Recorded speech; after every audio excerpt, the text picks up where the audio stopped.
পুণ্যলাভের লক্ষ্যে প্রয়াগরাজে কুম্ভ মেলায় জনজোয়ার। এবছর মহাকুম্ভ শাহী স্নানে সামিল হতে ভিড় করেছেন অসংখ্য পুণ্যার্থী।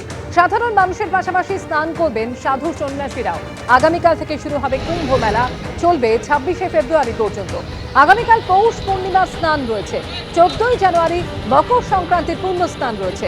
উত্তরপ্রদেশের প্রয়াগরাজে গঙ্গা, যমুনা, সরস্বতী নদীর সঙ্গম স্থলে কুম্ভ মেলায় ভিড় করেন বিদেশি পর্যটকেরাও। এবছর মহাকুম্ভে প্রায় 40 কোটি পুণ্যার্থী আসবেন বলে মনে করা হচ্ছে। মেলা চত্বরে প্রায় 2300 সিসি ক্যামেরা লাগানো হয়েছে।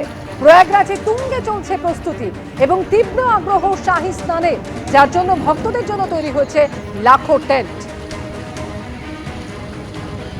সরাসরি কথা বলবো, বিজেন্দ্র সিংহ রয়েছেন এই মুহূর্তে আমাদের সঙ্গে। বিজেন্দ্র, আগামীকাল থেকে কুম্ভ মেলা শুরু হবে, 26শে ফেব্রুয়ারি পর্যন্ত চলবে। প্রস্তুতি তো একেবারে তুঙ্গে এবং ইতিমধ্যেই দূর দূরান্ত থেকে আসতে শুরু করেছেন ভক্তরা। দেখো আমাদের ছবিটা।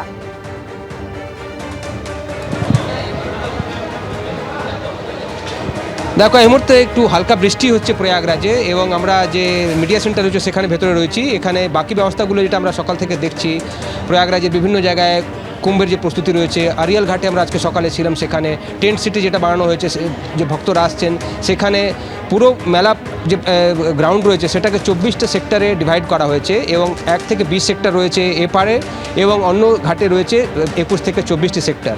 এই মুহূর্তে আমরা নদী পার করে অন্য ঘাটে চলে এসেছি এবং সেখানে যে কিল্লা ঘাট রয়েছে তার পাশে আমরা দেখতে পাচ্ছি প্রচুর ভিড়। কিন্তু আগামীকাল থেকে স্টার্ট হবে কুম্ভ মেলা, মহাকুম্ভ। কিন্তু আজ থেকে আমরা দেখছি প্রচুর ভক্তরা আসছেন, বিশেষ করে ট্রেন থেকে যারা এসেছেন তারা স্টেশন থেকে অনেকক্ষণ হাঁটার পর তারা পৌঁছেছেন এখানে। বিভিন্ন টেন্টগুলো খুঁজে পাওয়া যাচ্ছে না, এটাও একটা সমস্যা হচ্ছে। কেন কি নানা আশ্রম গুরুদের বা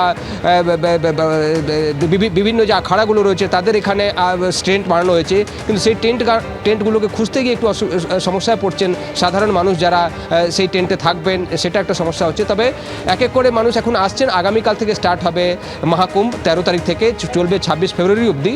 6টি স্নানের দিন রয়েছে, পুণ্য স্নান, যার মধ্যে 3টি মহাস্নান হবে, শাহী স্নান হবে। সেদিন প্রচুর ভিড় হওয়ার সম্ভাবনা রয়েছে, যার মধ্যে সবথেকে গুরুত্বপূর্ণ হতে যাচ্ছে 26শে জানুয়ারি, যেদিন মৌনী অমাবস্যা রয়েছে, যেদিন আমরা জানি কি নাগা সাধুরা সেদিন প্রথমেই স্নান করেন, তারপরে শাহী স্নান স্টার্ট হয়, বাকি যে আখাড়াগুলো রয়েছে তারা স্নান করেন। কিন্তু 13 তারিখ হোক বা 14 তারিখ প্রচুর ভিড় হওয়ার কথা রয়েছে এবং সেটার জন্য প্রস্তুত রয়েছে প্রয়াগরাজ মহাকুম্ভ। ধন্যবাদ বিজয়। Devaki Nandana Gopala Gopala Gopala Devaki Nandana Gopala Gopala Gopala Devaki Nandana Gopala Devaki Nandana Gopala Gopala